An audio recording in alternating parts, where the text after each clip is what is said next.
Una extractora Challenger, problemas de tarjeta. La tarjeta ya se le cuadró, ya se le realizó la respectiva reparación, se le hizo unos arreglos. Ya estamos haciendo la prueba, prendiendo luz,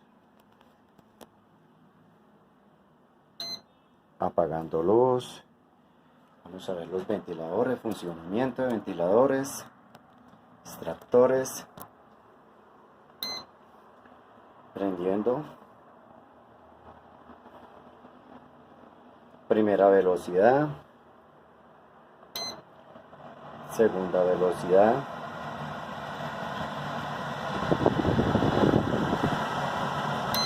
tercera velocidad.